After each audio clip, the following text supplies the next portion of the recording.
My wife slapped me in front of our guests because she hated the decoration. You won't believe what I did next. Have you ever had a moment where everything you thought you knew about your life just shattered in an instant? I'm talking about that split second where your entire world tilts on its axis and nothing will ever be the same again. For me, that moment came in the form of a slap across my face, delivered by the woman I had vowed to spend the rest of my life with, right in front of a room full of our closest friends and family. The sting on my cheek was nothing compared to the humiliation that burned through my entire body. But what she didn't know was that this would be the last time she would ever disrespect me like that. This is the story of how one act of public humiliation became the catalyst for me to reclaim my dignity, my assets, and ultimately, my happiness. Let me take you back to the beginning, to the day that would forever divide my life into before and after. My wife, Sarah, had been planning this dinner party for weeks, obsessing over every minute detail like it was some kind of royal coronation. She had spent thousands of dollars on decorations, hired a professional event planner, and made it clear that this party was supposed to showcase our perfect life to everyone we knew. I had been working overtime for months to fund this extravagant display, coming home exhausted every night while she spent her days shopping and micromanaging every aspect of the event.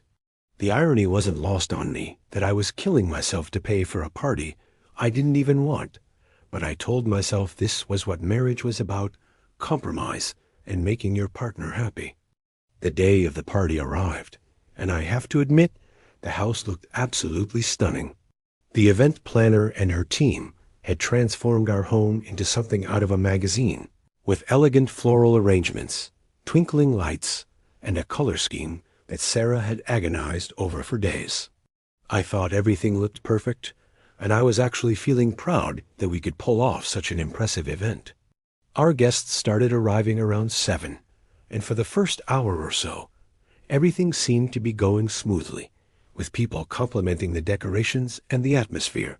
I was beginning to relax, thinking that maybe, just maybe, Sarah would finally be satisfied with something. Little did I know, I was about to experience the most mortifying moment of my entire life. It started when Sarah pulled me aside into the hallway, her face contorted with rage in a way I had seen too many times before.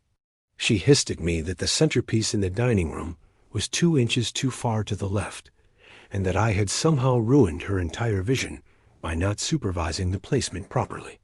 I tried to reason with her, pointing out that nobody had noticed and that the table looked beautiful. But she was beyond listening to logic at this point. Her voice got louder and louder, and I could see our guests beginning to turn their heads toward us, their conversations dying down as they sensed the tension. That's when I made the mistake of suggesting we talk about this later, after everyone had gone home, which apparently was the worst thing I could have possibly said. The slap came out of nowhere, echoing through the suddenly silent room like a gunshot. My head snapped to the side from the force of it, and for a moment, I couldn't even process what had just happened. When I turned back to look at her, I saw something in her eyes that I had never fully acknowledged before: a complete lack of respect for me as a human being, let alone as her husband. The room was so quiet you could hear a pin drop, and I could feel every pair of eyes on me, watching to see how I would react. Some of our guests looked shocked, others looked uncomfortable, and a few even looked away as if they couldn't bear to witness my humiliation. In that moment, standing there with my cheek burning and my dignity in tatters, something inside me fundamentally changed. I didn't yell. I didn't slap her back. I didn't even raise my voice. Instead, I simply stared at her for what felt like an eternity, watching as she realized that our guests had witnessed everything. She tried to laugh it off, making some joke about how I can be so frustrating sometimes, but nobody was laughing with her. The damage was done, and there was no taking it back, no pretending that what had just happened was somehow acceptable or normal. I excused myself from the party, claiming I had a sudden headache, and went upstairs to our bedroom, while Sarah tried desperately to salvage the evening. As I sat there in the dark, listening to the forced laughter and uncomfortable conversations floating up from downstairs, I realized something crucial that I should have understood years ago. This wasn't the first time Sarah had disrespected me. It was just the first time she had done it so publicly and so violently. I thought back over our 5 years of marriage and saw a pattern I had been willfully blind to. Pattern of diminishing returns where I gave more and more while she took and never seemed satisfied. She had always been demanding, always had expensive tastes, but I had convinced myself that this was just who she was, and that I needed to work harder to make her happy. I had sacrificed time with friends, opportunities for career advancement, and my own hobbies and interests, all in service of keeping her content. But standing there that night, or rather sitting there in the darkness of our bedroom, I finally understood that it would never be enough, that I could never do enough or be enough to satisfy someone who fundamentally didn't respect me.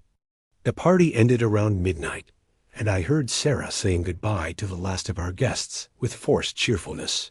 I stayed upstairs, knowing that she would eventually have to come up and face me, wondering what she would say or do. When she finally entered the bedroom, she didn't apologize. Instead, she launched into a tirade about how I had embarrassed her by leaving the party and making her look bad in front of everyone. According to her twisted logic, I was the one who had ruined the evening, not her violent outburst, but my reaction to it. She went on and on about how much money she had spent on the party and how I had made it all for nothing by being so sensitive. I let her talk, not saying a single word, just watching her with new eyes as she revealed exactly who she really was. That night, I didn't sleep at all. Instead, I lay there in the guest room. Yes, I had moved to the guest room, thinking about my life and my future and what I really wanted. I had to be honest with myself about some hard truths. Truths I had been avoiding for far too long because they were uncomfortable and scary. The woman I had married was not the woman I thought she was, or perhaps more accurately, I had been so blinded by infatuation and the desire to be married that I had ignored all the red flags that were there from the beginning. She had always been materialistic, always been status conscious, always been more concerned with appearances than with substance or genuine connection. I had told myself that these were minor flaws, that everyone has their quirks, but they weren't minor at all. They were fundamental aspects of her character. By the time the sun came up, I had made my decision. I was going to divorce Sarah, but I wasn't going to do it impulsively or emotionally. I was going to do it smart, methodically, and in a way that protected everything I had worked so hard to build. See, Sarah had never worked a day during our marriage. She had quit her job as a receptionist about 2 months after we got married, claiming that it was beneath her and that she needed to focus on making our house a home. I had been the sole breadwinner for 5 years, working 60-hour weeks as a software engineer, while she spent my money like it grew on trees. We lived in a state with complicated marital property laws, and I knew that if I didn't play this right, she could walk away with half of everything, including the business I had started 2 years ago that was finally becoming profitable. The first thing I did was call my best friend Mike, who happened to be a divorce attorney. We met for coffee that morning, and I told him everything from the slap to the years of disrespect to my decision to end the marriage. Mike didn't judge me or try to talk me out of it. He just listened and then started laying out what I needed to do to protect myself. He explained that I needed to document everything, gather financial records, secure my assets, and most importantly, not tip Sarah off about what was coming. The element of surprise would be crucial, Mike explained, because once she knew I was serious about divorcing her, she might try to hide assets or run up credit cards in my name out of spite.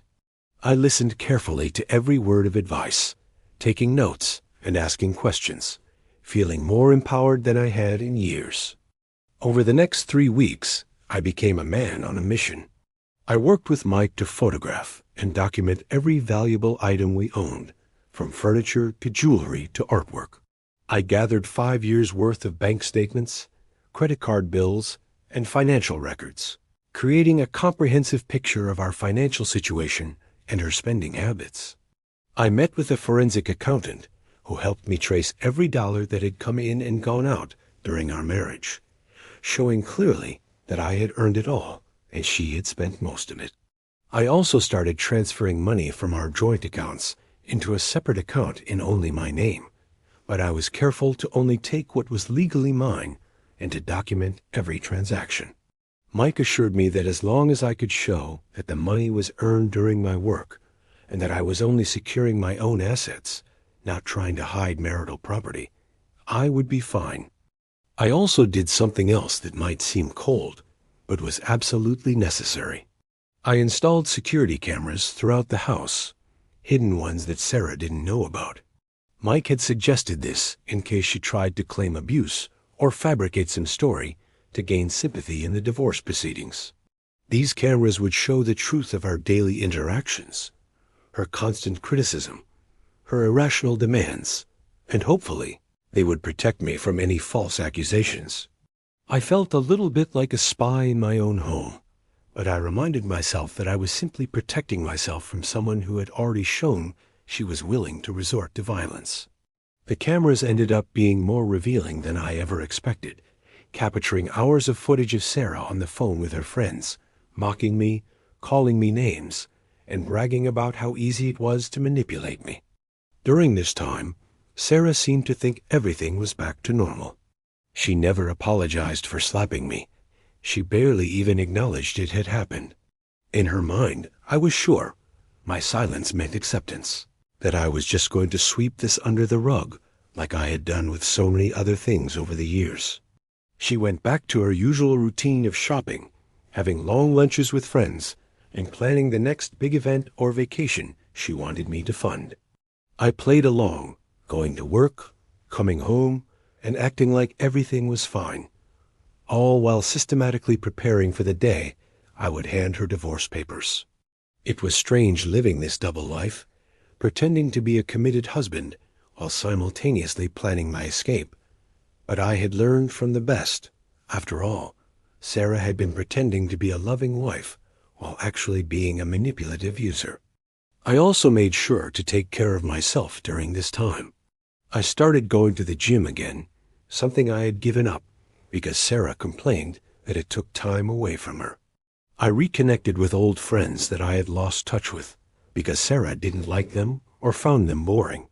I even started seeing a therapist to help me process the years of emotional abuse I had endured. Yes, I came to understand that what I had experienced was abuse, just because there were no bruises, except for that one time, didn't mean I hadn't been hurt. My therapist helped me see that I had been in a toxic relationship where my needs and feelings were consistently invalidated and dismissed. She also helped me prepare for the guilt I might feel when I finally served the divorce papers, reminding me that choosing myself wasn't selfish, it was necessary. After 4 weeks of preparation, Mike told me we were ready. He had drafted divorce papers that laid out exactly what I was asking for, a divorce on grounds of irreconcilable differences with a detailed accounting of our financial situation. Because Sarah had never contributed financially to our marriage, and because I could document that the bulk of our assets came from my income and my business, Mike was confident that I would walk away with most of what I had built. We also included documentation of her spending habits, showing that she had spent over $300,000 during our 5-year marriage on personal items, clothes, jewelry, spa treatments, and parties. This wasn't about being vindictive, Mike explained. It was about showing the court that she had already received substantial benefit from the marriage, and that spousal support should be limited. I decided to serve her the papers on a Saturday morning, a time when she would be home and relaxed and completely unprepared for what was coming. I had arranged to have a professional process server come to the house, because I wanted everything done by the book, legally and officially. That morning, I got up early, packed a bag with essential items, and loaded it into my car. I had already rented a furnished apartment across town where I would stay during the divorce proceedings, a place that was mine and mine alone. When the doorbell rang at 10 a.m., Sarah was still in her pajamas, probably planning her day of shopping and wrenching. I watched from the kitchen as she answered the door, confused about who would be visiting so early. The process server handed her the envelope and stated the required legal language. I will never forget the look on Sarah's face as she opened that envelope and began reading the divorce papers. It was like watching someone's entire world crumble in slow motion. Her face went from confused to shocked to pale to furious in a matter of seconds. She looked up from the papers, her eyes searching the room until they found me standing in the kitchen doorway. For a moment, we just stared at each other, and I could see her brain working, trying to figure out how this had happened, how I had gone from the compliant husband she thought she knew to someone who was actually standing up for himself. Then the panic set in. You could literally see it wash over her features like a wave. Sarah started talking fast, too fast, her words tumbling over each other in a desperate attempt to take back control of the situation. She tried apologies first, suddenly remembering that she was sorry for slapping me, that she had been under so much stress with the party, that she didn't mean it. When I didn't respond to that, she switched to promises. She would change. She would be better. She would appreciate me more. She would even get a job if that's what I wanted. I stood there silently, letting her cycle through all the stages of panic, watching as she tried every manipulation tactic in her arsenal. She cried, she begged, she tried to hug me, and when none of that worked, she got angry again, accusing me of being cruel and heartless, of giving up on our marriage without even trying to work things out. The irony of that statement, considering she had never tried to work on anything, was not lost on me. Then came the moment that confirmed I was making the right decision. When Sarah realized that tears and tantrums weren't going to change my mind, she changed tactics completely and showed me who she really was.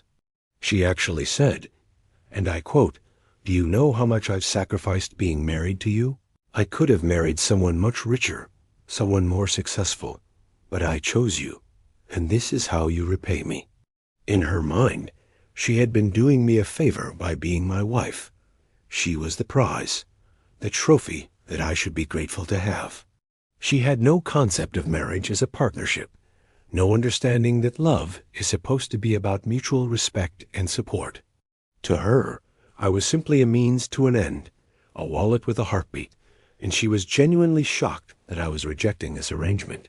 That statement right there, that moment of pure narcissistic entitlement, erased any lingering doubt I might have had. I finally spoke, my voice calm and steady in a way that seemed to unnerve her more than if I had yelled. I told her that the marriage was over, that nothing she could say or do would change my mind, and that she should contact a lawyer. I explained that I had already moved my personal belongings to a new apartment, and that she had 30 days to find somewhere else to live, as the house was in my name alone, purchased before our marriage. I told her that all communication from this point forward should go through our attorneys.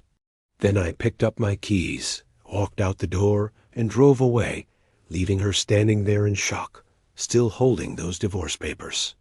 As I drove to my new apartment, I felt something I hadn't felt in years. I felt free, genuinely, completely free. The next few months were not easy. I won't pretend they were. Sarah fought the divorce with everything she had, hiring an expensive attorney and making all sorts of claims about her contributions to the marriage and the lifestyle she had become accustomed to. She tried to claim that she deserved half of my business, even though I had started it during the marriage, and she had never contributed a single hour of work or a single dollar of investment. She asked for massive amounts of spousal support, claiming that she had given up her career to support me, conveniently forgetting that her career had been a receptionist job she hated. Her attorney painted me as a cold, calculating man who was abandoning his wife without cause. But Mike was ready with documentation of everything, the spending, the cameras showing her behavior, the testimonies from friends who had witnessed her treatment of me. The cameras I had installed proved to be absolutely crucial.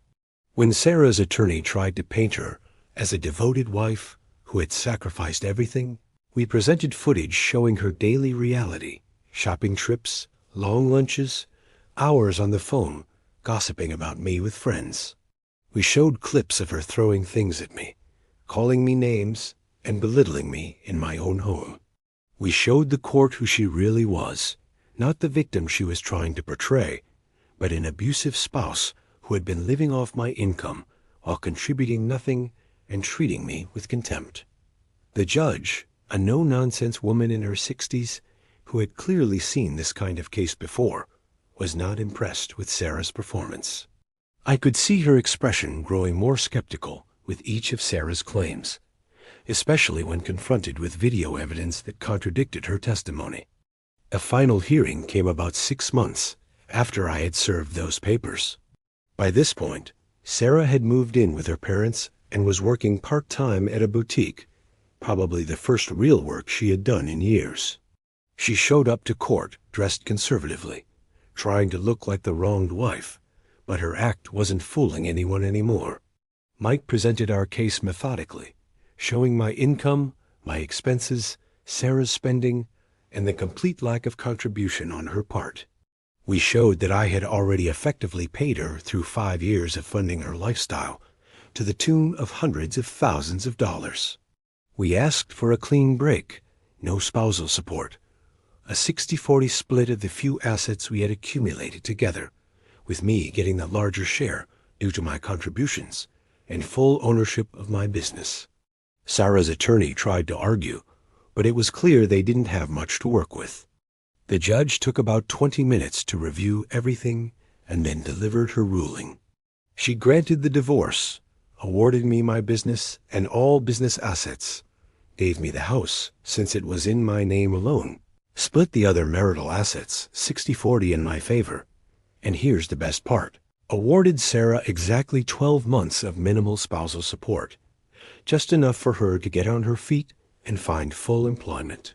The judge actually stated for the record that Sarah was a healthy woman in her 30s, with no dependents and no reason she couldn't support herself, and that long-term spousal support would be inappropriate given the circumstances. I watched Sarah's face as the judge delivered the ruling, and I saw the exact moment she realized that her gravy train had come to a complete and final stop. She had walked into that marriage thinking she had found a meal ticket for life, and she was walking out with barely enough to cover a year's worth of expenses. As we left the courthouse that day, Sarah actually tried one more time to talk to me. She caught up with me in the parking lot, tears streaming down her face, and asked me how I could do this to her. She said she had loved me, that we had built a life together, and that I was throwing it all away over one mistake.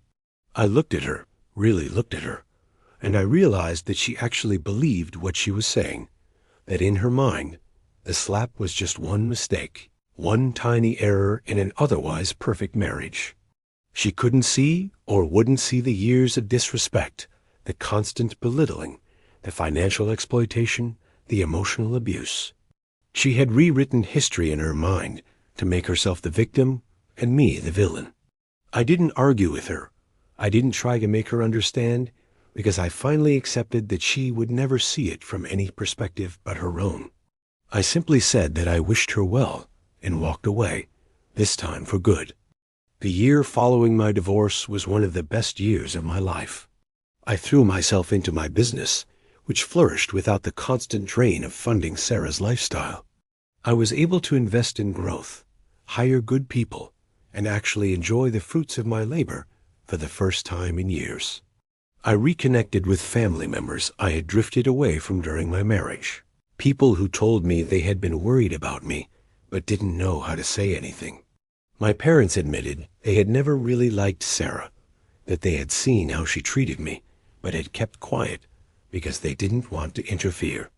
My sister told me she had actually been planning an intervention before I served the divorce papers. She and my friends had been that concerned about my well-being. It was both heartbreaking and vindicating to learn that the people who loved me had seen what I had been too close to see. I also started dating again, cautiously at first, because I was still healing from the trauma of my marriage. But eventually, I met someone who was everything Sarah wasn't: kind, genuine, supportive, and most importantly, employed and financially independent. Emma was a teacher who loved her job and took pride in supporting herself. She didn't need me to fund her lifestyle. She wanted a partner, not a provider. Our relationship developed slowly, built on mutual respect and genuine affection, rather than the surface attraction and status-seeking that had characterized my relationship with Sarah. When I told Emma my story, she listened without judgment, and then said something that stuck with me. She said that my ex-wife had never loved me. She had loved what I could do for her, and there's a world of difference between those two things. She was absolutely right, and hearing it said so plainly helped me finally let go of any remaining guilt about the divorce. About a year and a half after the divorce was finalized, I ran into Sarah at a local coffee shop. It was awkward, of course, but also strangely anticlimactic. She looked different, older somehow, and she was with a man who was clearly wealthy, judging by his watch and his car keys on the table. She introduced him as her fiancé, and I could see her watching my reaction, waiting to see if I would be jealous or upset. I congratulated them genuinely and introduced Emma, who was gracious and kind. We made small talk for a few minutes, and then we went our separate ways. As Emma and I walked back to the car, she asked if I was okay, if seeing my ex had brought up old feelings. I realized that it hadn't, that I felt nothing but a distant sort of pity for Sarah and gratitude that I had gotten out when I did. She was already looking for the next person to fund her lifestyle, and that man, whoever he was in for the same treatment I had received, unless he was smart enough to see through her act. Looking back now, from the comfortable distance of 3 years, I can see that the slap was actually a gift, as painful and humiliating as it was in the moment. It was the wake-up call I needed, the shock that finally broke through my denial and forced me to see my marriage for what it really was. If Sarah had never slapped me, if she had just continued her pattern of subtle disrespect and emotional manipulation, I might have stayed for years longer, slowly losing more of myself until there was nothing left. The public nature of that humiliation, as awful as it was, made it impossible for me to minimize or ignore. It demanded a response, and for once in my marriage, I responded in a way that honored myself rather than placated her. That slap was the moment I stopped being a victim and started being an active participant in my own life again. I've learned so much from that experience, lessons that have shaped who I am today and how I approach relationships. I learned that respect is non-negotiable in any relationship, romantic or otherwise, and that love without respect isn't really love at all.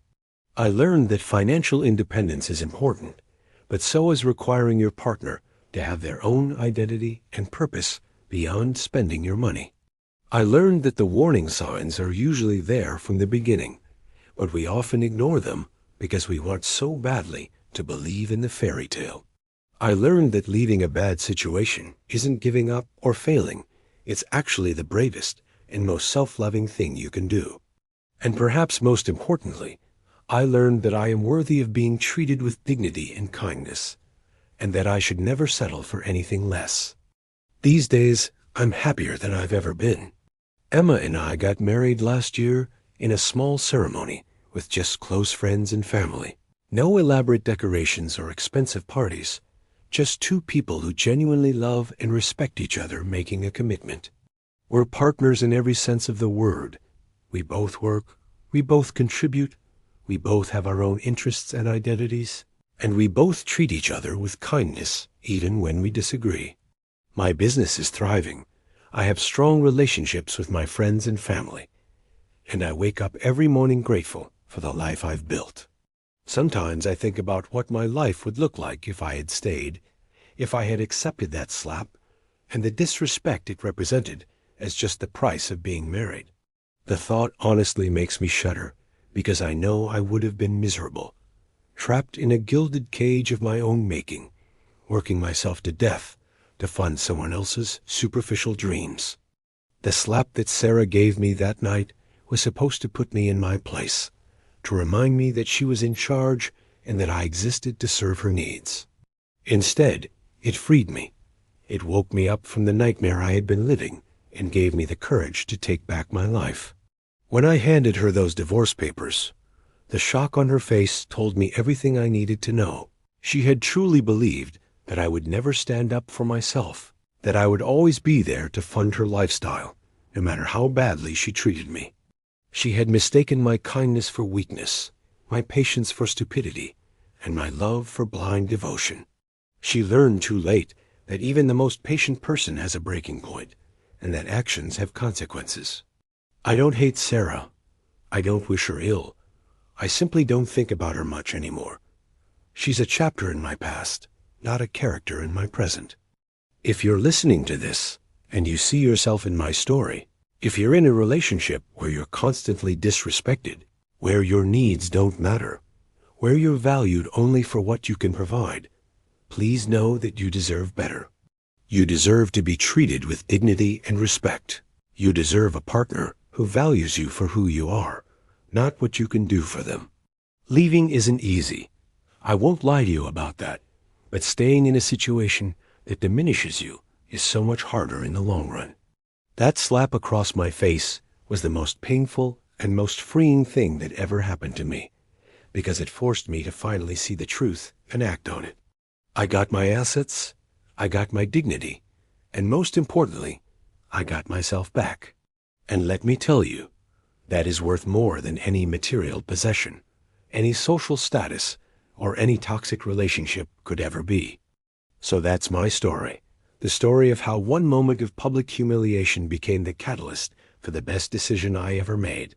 I walked away from a marriage that was killing me slowly, protected what I had built, and opened myself up to a life that actually brings me joy. These days, when I look in the mirror, I see someone I respect, someone who stood up for themselves when it mattered most. I see someone who learned from their mistakes, who grew from their pain, and who refused to settle for less than they deserved. And every single day, I'm grateful for that slap, as strange as that sounds, because it gave me back my life. The path from that humiliating moment to this place of peace wasn't easy, but it was absolutely necessary, and I would do it all over again in a heartbeat. Thank you for listening to my story, and remember, you are worthy of respect, you are worthy of genuine love, and you are worthy of happiness. Never settle for anything less.